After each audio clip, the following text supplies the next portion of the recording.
Good morning students. अपनी solid हो गई, ठीक है। क्लास 12 है, ठीक है। 12th क्लास के बच्चों के लिए स्पेशली बात मैं बता देता हूँ। अपन ने जो पढ़ा था लास्ट क्लास में, ठीक है, सॉलिड, ठीक है। सॉलिड में क्या बातें करी थी वो देख ले। वो बातें करी थी जो करी थी, अब जो बात करेंगे ना वो ध्यान से देख तू। इसमें 2-4 क्वेश्चन ऐसे हैं जो इंटरेस्टिंग क्वेश्चन है और उनमें शायद सभी को प्रॉब्लम्स होगी, ठीक है। पहला जो क्वेश्चन है ना वो एग्जाम्पल जो आंकिक क्वेश्चन है उसमें क्वेश्चन नंबर 2 देखिएगा सभी, ठीक है। क्वेश्चन नंबर 2 को ढंग से देखिएगा एक बार के लिए। क्वेश्चन नंबर 2 बुक खोल लेना सभी बच्चे, जब वीडियो देखो तब बुक खोल के रखना। तो क्वेश्चन तो वहां से देख लेना, आंसर मैं बता रहा हूँ आपको कैसे करना होता है। क्वेश्चन नंबर 2 दे रखा है, एक पदार्थ षटकोणीय निबिड़ संकुलित है। मतलब पदार्थ क्या है तेरा, एससीपी पैटर्न है,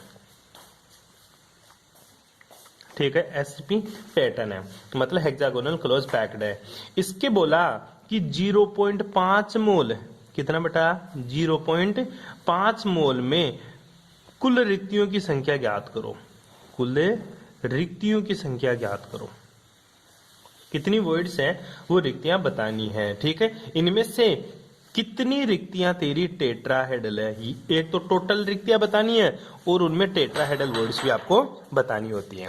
अब देखिएगा मैं एक बात बताता हूं आप लोगों को, जो टोटल वर्ड्स होती है ना तेरी, टोटल वर्ड्स वो किसके बराबर होती है, वो होती है गुरुजी टेट्राहेड्रल वर्ड्स के, ठीक है, प्लस होती है ऑक्टाहेड्रल वर्ड्स के, मतलब चतुष्फल की रिक्तियों के और अष्टफल की रिक्तियों के बराबर होती है तेरी टोटल वर्ड्स। इतना सा ध्यान रखना।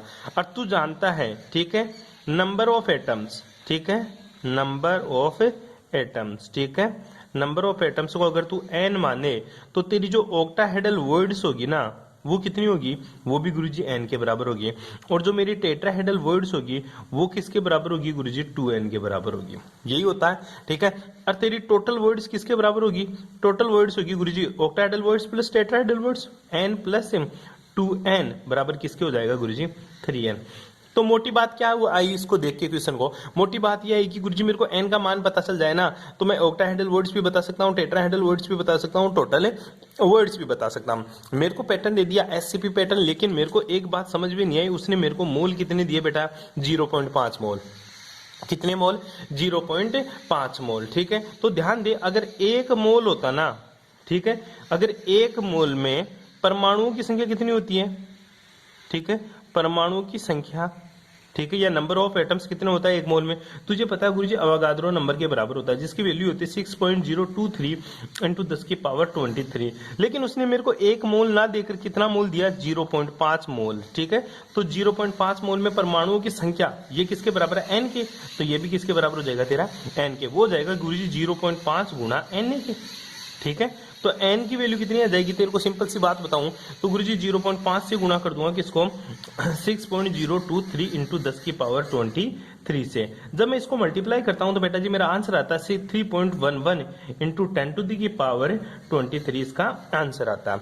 ये किसकी वैल्यू आ गई तेरी n की। अब तो तेरे लिए इजी हो गया, n की वैल्यू आ गई, नंबर ऑफ एटम्स, तो ऑक्टाहेड्रल वर्ड्स भी कितनी गुरुजी, तो ऑक्टाहेड्रल वर्ड्स, ठीक है, अष्टफल की तो रिक्तियां कितनी है, वो भी गुरुजी 3.011 × 10⁻23 ही होगी, ठीक है। तो गुरुजी मेरी टेट्राहेड्रल वर्ड्स कितनी होगी, ठीक है, जो तेरी टेट्राहेड्रल वर्ड्स होगी बेटा वो डबल कर दे इसकी, 2 × 3.011 × 10⁻23 मेरी क्या होगी, टेट्राहेड्रल वर्ड्स होगी। ध्यान दीजिएगा जब इसको मल्टीप्लाई करते हैं तो 6.022 × 10⁻23 आ जाता है, ठीक है बेटा जी। जब अब टोटल वर्ड्स पूछा है कुल रिक्तियों की संख्या, तो टोटल वर्ड्स किसके बराबर आ जाएगी गुरुजी, जो टोटल वर्ड्स होगी वो इसके और इन दोनों के एडिशन के बराबर होगी। मतलब इसके इक्वेशन नंबर 1 के और इक्वेशन नंबर 2 के, दोनों को जोड़ दे, 3.011 प्लस 6.022 दोनों को जोड़ दे, कॉमन क्या है 10⁻23। जब दोनों को जोड़ूंगा तो 9.033 × 10⁻23 मेरी टोटल वर्ड्स आ जाएगी, ठीक है। तो कुल रिक्तियों की संख्या तो 9.033, टेट्राहेड्रल पूछने तो 6.022 और ऑक्टाहेड्रल पूछे तो 3.011, ये मेरी वर्ड्स आ जाती है। क्वेश्चन इंटरेस्टिंग था, मजेदार क्वेश्चन था, आपको इस टाइप से इस क्वेश्चन को सॉल्व करना होता है। ध्यान दीजिएगा, दूसरी बात, एक क्वेश्चन दे रखा है तेरे को बहुविकल्पिक क्वेश्चन, मल्टीपल चॉइस क्वेश्चंस में क्वेश्चन नंबर 2 दे रखा, उसका आंसर जो आएगा ना बेटा वो AB3 आंसर आएगा। कैसे पूछा, एक घनीय क्रिस्टल में एक यौगिक, क्वेश्चन नंबर 2 किसमें, मल्टीपल चॉइस क्वेश्चंस में, बहुविकल्पीय प्रश्न पहला ही, ठीक है। तो एक यौगिक ए व बी के क्रिस्टल में घनीय संरचना बनाता है जिसमें परमाणु किसके ऊपर, घन के कॉर्नर पर ए परमाणु लिख लेना, जो ए परमाणु है ये तो किसके ऊपर है, घन के कॉर्नर पर, ठीक है, ठीक है, घन के कॉर्नर पे। अगर घन के कॉर्नर कितने होते हैं बेटा, 8, और एक के ऊपर कितना पार्टिसिपेशन होता है, 1/8, तो ए का मान कितना आ गया गुरुजी, 1 आ गया। बी परमाणु प्रत्येक फलक के केंद्र पर, बी कहाँ है, प्रत्येक, बी कहाँ बेटा, प्रत्येक फलक के केंद्र पर, प्रत्येक फलक के केंद्र पर, प्रत्येक फलक का केंद्र, टोटल फलक कितने गुरुजी, 6, टोटल फलक कितने, 6, एक से कितने आएगा, 1/2, ठीक है, तो कितना आ जाएगा, 3, तो तेरा आंसर जो आएगा वो आएगा AB3, कितना आंसर आएगा तेरा, AB3। इस तरह से इस क्वेश्चन को तू सोल्व कर सकता है। 2 क्वेश्चन बता दिया, और इंटरेस्टिंग क्वेश्चन कौन सा है जो बच्चों ने मेरे को पूछा है, उसी के बेसिस में मैं बता रहा हूँ, जिनकी प्रॉब्लम्स थी उन्हीं बच्चों के बेसिस में मैं आप लोगों को बता रहा हूँ कि और प्रॉब्लम्स क्या हो सकती है, ठीक है बेटा जी। एक क्वेश्चन देखिएगा आप, क्वेश्चन नंबर 17 का, किसमें, लघुरात्मक क्वेश्चनों में, कौन से क्वेश्चनों में बेटा, लघुरात्मक क्वेश्चनों में, क्वेश्चन नंबर 17 इंटरेस्टिंग क्वेश्चन है, वो देखिएगा। पूछा क्वेश्चन नंबर 17 लघुरात्मक क्वेश्चनों में पूछा कि तेरे पास NaCl का क्रिस्टल है, क्या है तेरे पास, NaCl का क्रिस्टल, इस NaCl के क्रिस्टल में इसने क्या मिला दिया, SrCl2 मिला दिया, क्या मिला दिया बेटा, SrCl2 की इम्प्योरिटीज मिला दी, और जो SrCl2 है ना, इसके कितने मोल, 10 की पावर 3, 10 की पावर माइनस का 3 मोल परसेंटेज मिलाया, क्या बनाया, मोल परसेंटेज मिलाया। इसका मतलब ये हुआ कि 100 मोल में 10 की पावर माइनस का 100 मोल NaCl में 10 की पावर माइनस का 3 SrCl2 मिला है, क्या, 100 मोल NaCl में 10 की पावर माइनस का 3 मोल SrCl2 मिलाया है उसने, ठीक है। तो देखिएगा ये मेरे पास Na क्रिस्टल है, कौन सा क्रिस्टल है मेरे पास, NaCl का क्रिस्टल है, एक बार के लिए मैं बना देता हूं, इस टाइप से मेरे पास किसका क्रिस्टल है, NaCl का। यहाँ पे मेरा Na प्लस है, यहाँ पे Cl माइनस, यहाँ पे Na प्लस है, यहाँ पे Cl माइनस, यहाँ पे फिर से मेरा क्या आ जाएगा, Cl माइनस, अपोजिट होता है, यहाँ पे Na प्लस है। लेकिन सोच, तेरा Na प्लस है ना, NaCl जब टूटता है तो किसमें टूटता है गुरुजी, Na प्लस में प्लस Cl माइनस में, और जब तेरा SrCl2 टूटेगा तो किसमें टूटेगा, Sr2 plus plus 2Cl minus में। तो कहना क्या चाहता है कि गुरुजी एक Sr2 प्लस है ना, 2 Na प्लस को भगाएगा, क्यों, Sr के ऊपर कितने प्लस है, 2 प्लस है, और Na के ऊपर कितना प्लस है, 1 ही प्लस है।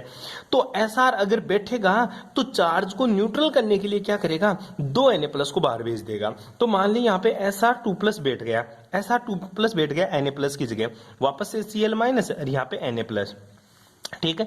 यहाँ पे अब Na प्लस नहीं आएगा क्योंकि ये 2 प्लस है ना, तो ये रिक्तियां वॉइड्स खाली रह जाएगी, फिर Cl माइनस, यहाँ पे Na प्लस और Cl माइनस। ऐसा क्यों हुआ, अब ये कौन सी, ये धनायन रिक्तियां उत्पन्न हो गई, कौन सी धनायन रिक्तिका उत्पन्न होगी। जब NaCl के क्रिस्टल में SrCl2 की इम्प्योरिटीज या अशुद्धि ऐड करते हैं ना, तो धनायन रिक्तियां उत्पन्न होती है। क्यों, क्योंकि चार्ज को बैलेंस करने के लिए एक Sr2 प्लस 2 Na प्लस को भगाता है, जिसमें से एक की जगह तो खुद बैठ जाता है, दूसरे की जगह ना किसी को बैठने देता है और क्रिस्टल को उदासीन बनाए रखता है। चार्ज को काउंट कर ले, 1 2 3 4 5 6 प्लस है।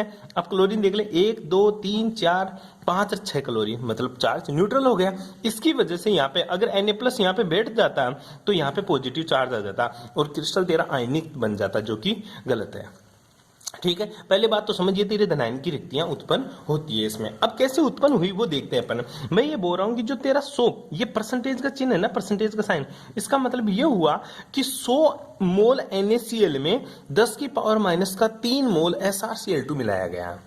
100 मोल NaCl में 10 की पावर माइनस का 3 SrCl2 मिलाया गया तेरा। तो दोबारा से देख ले, यदि NaCl को SrCl2 के 10 की पावर माइनस का 3 मोल परसेंट में डोपित किया जाता है तो धनायन रिक्तियों का सांद्रण क्या होगा, मतलब धनायन रिक्तियों की संख्या कितनी होगी। तो सिंपल सी देख, 100 मोल NaCl के क्रिस्टल में, 100 मोल NaCl के क्रिस्टल में SrCl2 के मोल, ठीक है, कितने हैं गुरुजी, 10 की पावर माइनस का 3 मोल है, कितने मोल है 10 की पावर माइनस का 3।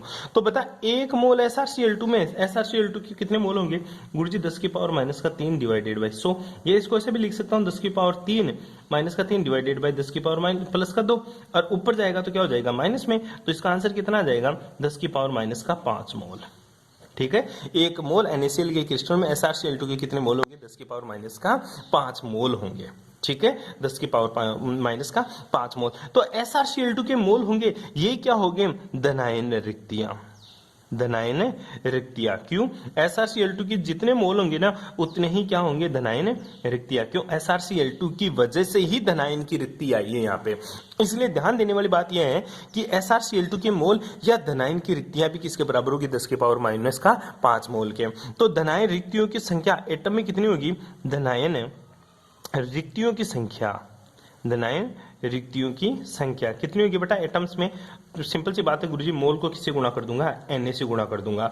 तो 10 की पावर माइनस का 5 गुणा 6.022 इंटू 10 की पावर 23। 10 की पावर 6.022 या 023 लिख दे कोई दिक्कत नहीं है। कोई पूछने लग जाए गुरुजी आप कभी तो 22 बोलते हो कभी 23 बोलते हो, कुछ भी लिख देना कोई दिक्कत नहीं है भाई।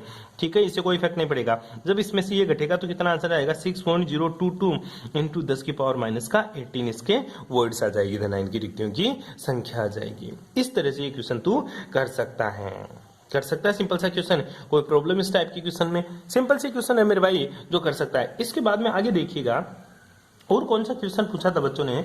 ठीक है, कुछ इंटेलिजेंट कुछ मेरे जैसे हैं उन्होंने पूछा था जिनको नहीं आता बेचारों को। ठीक है, इंटेलिजेंट बच्चों को तो प्रॉब्लम ही नहीं आती ऐसे क्वेश्चंस में। ठीक है, बहुत इंटेलिजेंट होते बहुत ज्यादा भाई। ठीक है, हद से ज्यादा इंटेलिजेंट होते हैं, क्वेश्चन में किसी में प्रॉब्लम नहीं है किसी को। ठीक है, आगे देखिएगा क्वेश्चन नंबर 11। कौन सा क्वेश्चन नंबर 11?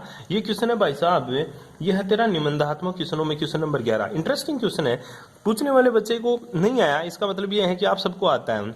आगे देखिएगा, फेरिक ऑक्साइड ऑक्साइड आयन के षटकोणीय निबिड़ संकुलन में क्रिस्टलीकृत होता है। सिंपल सा देखना, फेरिक ऑक्साइड बोल रहा है, ये तेरा फेरिक ऑक्साइड, मुझे नहीं पता इसका फॉर्मूला क्या है, मैं मान लिया FeXO होगा कुछ ना कुछ। ठीक है, बोल रहा है कि जो फेरिक ऑक्साइड है मुझे ये नहीं पता इसका फॉर्मूला क्या है, FeO है। अब 2 आएगा 3 आएगा, Fe2O3 बनेगा, Fe3O4 बनेगा, कुछ बनेगा वो देख लेंगे, बात की बात है। पहले देख, बोला ferric oxide FeO oxide ion के षटकोणीय निबिड़ संकुलन में क्रिस्टल होता है। बोला कि जो ऑक्साइड आयन है ऑक्साइड O2 माइनस, जो आयन है ना ये किसमें है, ये गुरुजी HCP पैटर्न है, हेक्सागोनल क्लोज पैक्ड षटकोणीय निबिड़ संकुलन। अरे हेक्सागोनल क्लोज पैक्ड के लिए कोऑर्डिनेशन नंबर कितना होता है, उसके लिए गुरुजी 6 होता है। कितना होता है बेटा 6 होता है। एन की वैल्यू कितनी होती है 6 होती है। आगे देखिएगा फिर क्या पूछा, जिसकी 3 अष्टफल किया, ये इंपॉर्टेंट बात है। फेरिक ऑक्साइड ऑक्साइड आयन षटकोणीय निबिड़ संकुल होता है जिनकी 3 अष्टफल की रिक्तियों में से 2 पर फेरिक आयन होते हैं। देख फेरिक आयन का मतलब होता है Fe2+ है, क्या है Fe2+। तो Fe2+ है ना वो कहां ऑक्टाहेड्रल वॉइड्स में, कितनी 3 ऑक्टाहेड्रल वॉइड्स में से 2 पर है, 3 ऑक्टाहेड्रल वॉइड्स में से 2 पर है। ध्यान दे O2 माइनस कितने हैं 6 हैं, मतलब हेक्सागोनल क्लोज पैक्ट है। तो एक साइड में रिक्तियों की संख्या कितनी आएगी 3 और दूसरी साइड में रिक्तियों की संख्या कितनी 3, टोटल कितनी 6। तो एक साइड की बात कर रहा है ये कि 3 ऑक्टाहेड्रल वॉइड्स में से 2 के ऊपर Fe2+ आयन है, 3 ऑक्टाहेड्रल वॉइड्स में से 2 के ऊपर क्या Fe2+ आयन है। तो इसको कैसे लिखेगा 3 ऑक्टाहेड्रल वॉइड्स मतलब 3 नीचे, ठीक है, कितनी है 2, ठीक है, और टोटल एटम्स कितने हैं गुरुजी 6। तो इसको गुणा कर ले Fe के आयन कितने आएंगे 2/3 गुणा 6। जब इसको मल्टीप्लाई करेगा तो कितना आ जाएगा 4। तो देख O2 माइनस के आयन की संख्या कितनी 6, Fe आयनों की संख्या कितनी 2। तो फॉर्मूला लगा दे Fe/O, ठीक है, Fe के कितने 4 और ऑक्सीजन की कितने 6, काट पीट ले, ये कितना आ जाएगा 2 और इसकी कितना आ जाएगा 3। तो फॉर्मूला क्या बना तेरा Fe2O3 इसका फॉर्मूला बन जाता है। क्या फॉर्मूला बना बेटा Fe2O3 इसका क्या बन जाएगा फॉर्मूला। दोबारा देख, पहले ये देख O2 माइनस आयन का hexagonal close packed coordination number 6, मुझे पता है Fe2+। अब 6 O2 माइनस है तो 6 क्या होंगे Fe भी होंगे। क्यों अल्टरनेट होते हैं, अभी मैंने बताया आप लोगों को अल्टरनेट होते हैं Na+Cl- ऐसे Fe O-, तो देख तेरे को पता चल गया टोटल ऑक्साइड आयन कितने 6 हैं। तो ये भी कंफर्म है कि Fe भी कितने होंगे 6 होंगे। लेकिन फेरिक Fe2O3 में क्या होता है, ध्यान दीजिएगा, Fe2O3 में क्या होता है, कुछ Fe आयन तो +2 में होता है और कुछ Fe आयन किस में होता है, +3 में होते हैं। ठीक है, इसलिए ये Fe2 आयन जो Fe2+ आयन है ना, ये 3 ऑक्टाइडल में से 2 के ऊपर तो Fe2+ है। ठीक है, एक के ऊपर Fe3+ होगा, तो ये बोल दिया 2/3 गुणा 6, तो कितना हो जाएगा गुरुजी, 2/3 गुणा 6, 6 से करेंगे तो 4 और इससे रेशो करेंगे तो Fe2O3 इसका फॉर्मूला बन जाता है। ये तेरी इसमें जो प्रॉब्लम्स आई थी बच्चों को, वो प्रॉब्लम्स है। बाकी की बातें तुम्हें अच्छे से पता होगा। अब चलते हैं अपन नेक्स्ट क्लास की ओर, वो पढ़ाएंगे नेक्स्ट क्लास में।